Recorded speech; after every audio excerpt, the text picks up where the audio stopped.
El Día de Muertos es un día muy importante en nuestro país, por eso acompáñame a conocer su origen y cómo es que lo festejamos.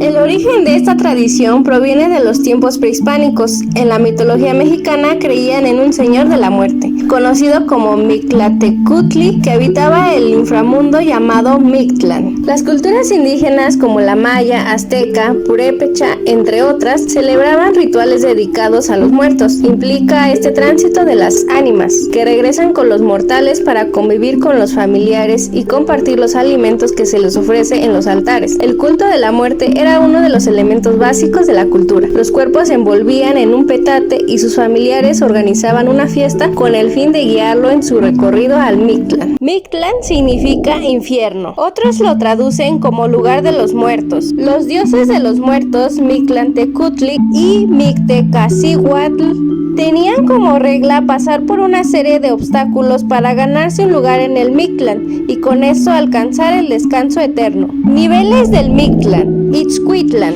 lugar en que habita el perro, la casa del Xoloscuincle y el dios del ocaso. Los perros guían a los muertos para cruzar el río Apanohuacalhuía. No todos eran dignos de hacerlo. Los que en vida maltrataron a los perros no pasan y se quedan en las orillas. Tepetli Monamictlán, lugar en que se juntan las montañas. El dios que gobierna este nivel es Tepeyolot, el de las montañas, Ecos y señor de los jaguares. Está formado por una cadena de cerros y montañas en movimiento que chocan entre sí. Los muertos debían cruzar con mucho cuidado para no ser torturados. Ixtepetl, montaña de obsidiana, dios Ixtlacoliuqui de la obsidiana y señor del castigo. Aquí se encuentra una muralla con un sendero de obsidiana que desgarra a los muertos que intentan cruzarlo. Itzcayan, lugar donde hay mucha nieve. El dios que habita aquí es Mictlecayot del viento del norte. Es un área completamente congelada que cuenta con 8 collados de piedra cortantes y en todo momento cae nieve. Panie Catacoyan, lugar donde la persona se voltea como bandera. De acuerdo con las leyendas, en este nivel los vientos eran extremadamente violentos y provocaban que los muertos fueran arrastrados de un lado a otro. Podrían pasar años hasta que pudieran llegar al punto de salida. Timimi Naloayan, lugar donde te flechan saetas.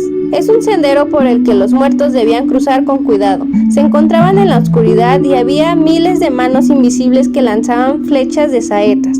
Tenían que evitar ser flechados hasta llegar al final.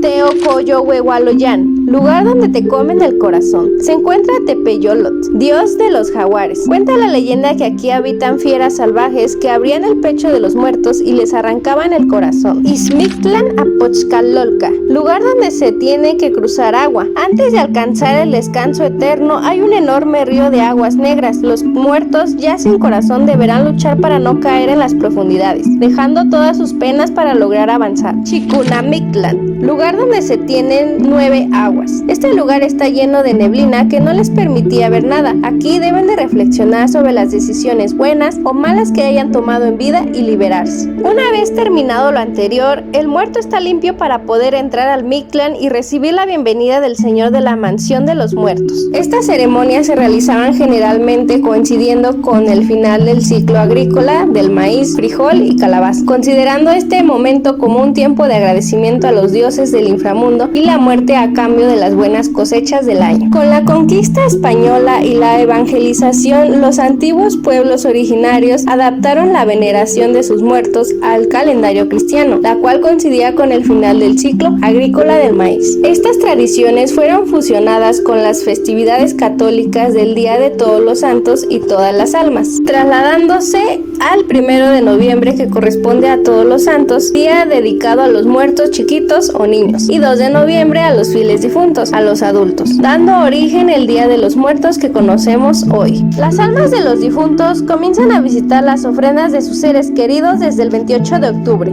día en que los fallecidos de manera trágica conviven con sus seres queridos. Se cree que a los que mueren un mes antes de Día de Muertos no se les debe hacer ofrenda, debido a que no tuvieron tiempo de pedir permiso para visitar visitar a sus amigos y familiares, por lo que deben ayudar a las demás almas a encontrar el camino a casa. Altares del Día de Muertos. Es uno de los elementos más importantes para honrar a los que se han ido antes. Las familias crean estos altares dentro de los hogares, en las tumbas, lugares públicos o museos que se llenan de flores y velas. Altares prehispánicos. En estos se ponía copal o incienso tradicional, que es una resina armónica cuyo humo se considera alimento de las divinidades celestes. Agua.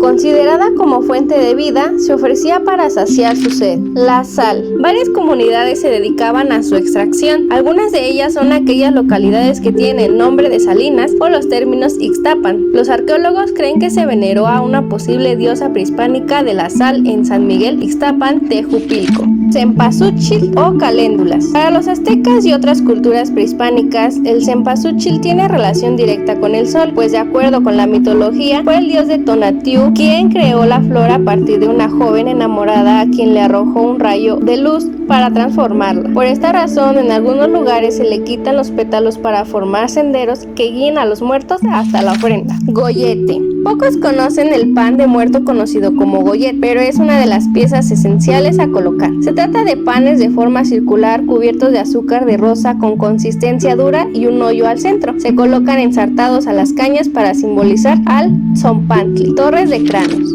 Petate.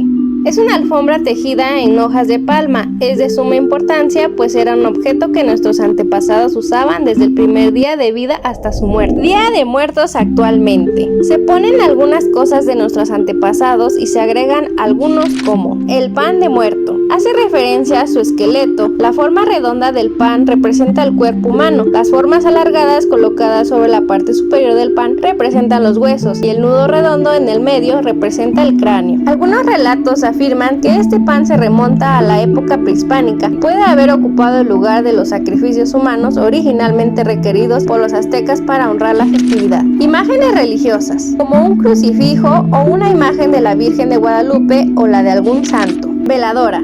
Se usa para iluminar el camino de regreso de las almas al que fue su hogar cuando estaban vivos. Las calaveritas de azúcar o de chocolate representan al difunto. Algunas calaveritas tienen escritos en la frente los nombres de los seres queridos fallecidos. Algunas personas incluyen las comidas favoritas de los familiares y otros artículos personales, junto con fotos de ellos tal como eran en vida. Estos artículos dan la bienvenida a los miembros de la familia que regresan después de su largo viaje.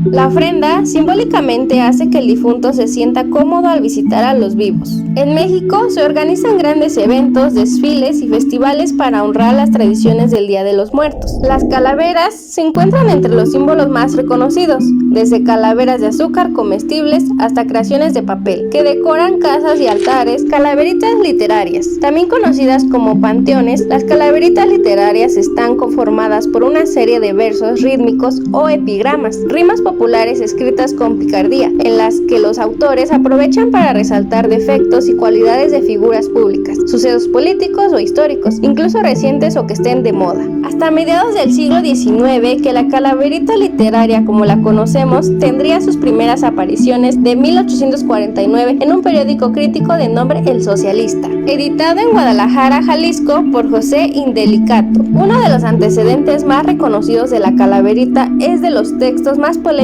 de la época novohispana, La portentosa vida de la muerte, 1792. De autoría del franciscano Fray Joaquín Bolaños, se trata de un texto considerado como vital para entender la estética de la muerte novohispana. La figura de la Catrina se ha consolidado como acompañante regular de las calaveritas literarias. La Catrina o la calavera elegante se popularizó a principios del siglo XX y sigue siendo popular en las tradiciones del Día de los Muertos en la actualidad. En 2008 la UNESCO declaró esta festividad como Patrimonio Cultural Inmaterial de la Humanidad de México por el significado profundo sobre la visión de la vida, la muerte y la trascendencia según la cosmovisión prehispánica. Considero que es una festividad muy importante de nuestro país que tenemos que cuidar para que no se pierda. ¿Festejas el Día de Muertos?